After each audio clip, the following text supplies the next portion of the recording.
Good afternoon, welcome back to the vlog. It's officially autumn. I'm wearing my thermals for the first time this year. It's very exciting. I love this time of year. But anyway, today's vlog is just gonna be the essential things that you need to do Europe. I'm not gonna talk about packing or money or planning or the smaller things in between. This is just a couple of essential things that you have to have. I'm gonna keep it very short, very concise, and like a checklist. Before going to Europe this year, did loads of research. I looked at articles, I watched loads of vlogs, and still I managed to miss a few things that I should have taken with me or had before going. And I just intend to cover them all very briefly. I'm not the most knowledgeable person in the world, but this is what I took, and this is what I also forgot in places to take with me. And I just thought it might be useful to share with you guys should you be planning to do the same trip or a similar trip at any point in the future. Also, you might have noticed that behind me are a few test prints of Europe. Now, I don't make money from riding bikes and doing vlogs. Sometimes I wish that I did, but I don't, unfortunately. I am a freelance creative, actor, photographer. If you want to check out more of my personal stuff and work outside of the vlog, you can do. The link is on my channel in the description. Also, a couple of prints are now available. I will link the link in this video so you can go and check them out. It's a very personal process for me. There's only about 4 on there so far because it's very trial and error. It's a process of kind of getting it to where you want to be, seeing how it looks on print, changing things up, doing it again. It's a slow process. I'm going to be slowly adding to that page over the next few months. But if you are interested, please do go and check it out. It supports me, it supports the vlog. None of it is drop shipped. They are printed to order from a place that I trust in London. I go and collect the print, check the quality, bring it home, write a personal note with it, post it to your house. It's a lovely process. I love making work and art. So if it's of any interest to you, please do go and check those out. But anyway, without further ado, let's jump into the essential things you need to take if you're going to go to Europe in a very brief blitz through checklist.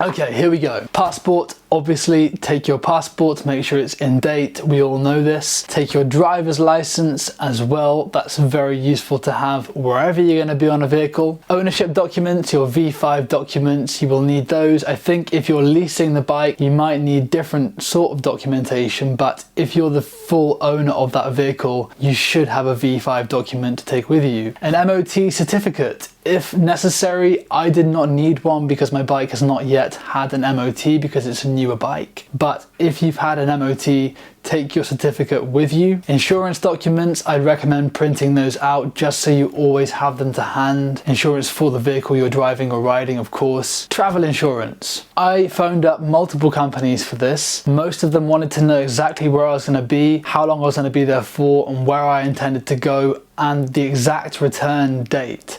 I had no idea about any of that. The way around this was to get annual travel insurance, which just covered me for a set amount of time in a set amount of areas. Simple. I'd really recommend going for annual insurance if you want to stay flexible and don't want like a solid, rigid plan. Health cover. There used to be a little health card, which I think if they are still valid, they still work, as in the dates on the card. But that changed a few years ago and you had to apply for different health cover. I think it's called GHIC. Well worth having. If anything goes wrong, you will not be paying an absolute fortune for emergency healthcare. Breakdown cover. Obviously, most insurance companies offer this as part of their policy. Check it out, make sure you've got it before you go, and carry the details around with you along with the phone number, just in case anything goes wrong. It's massive peace of mind. You just don't want to be kind of... Okay guys, we're having a slight problem with the bike, actually. Broken down somewhere, like traveling solo, having to leave your bike on the side of the road where you go and find some help. That would be a nightmare for me. So that brings me on to insurance for the Balkans.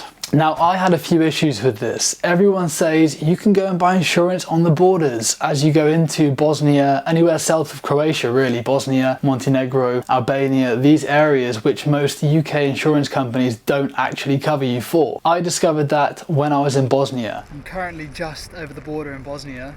I googled roads to drive in Bosnia, and then I discovered that my insurance doesn't cover me in Bosnia. Yeah. It was very confusing. I phoned them up and the lady on the phone said, oh, we do cover Bosnia. And then about half an hour later, I had a phone call back from somebody else saying we don't cover Bosnia. So it's worth checking where you're covered for, and if you're not covered, consider getting insurance. I didn't get a green card because I figured that I wouldn't need one until I got there. So I think get a green card anyway. You can get that through your insurance company just in case you do end up needing one. That's a very basic level of cover. If you can buy insurance on the border, obviously do that. But a third option is also to just get insured before you go. There are multiple websites online which offer, as long as you apply in advance, insurance for the Balkans area. So you can check those out. I cannot recommend any because I've not used any of them, but if you Google it, there are several that come up and there's recommendations and reviews as well. Many people said to me, oh, you're fine. What's the big deal? Well, I was on my own in a country that I really didn't know very well at all. I intended to go further into Montenegro and even potentially Albania. It was getting very hot. Fucking hell.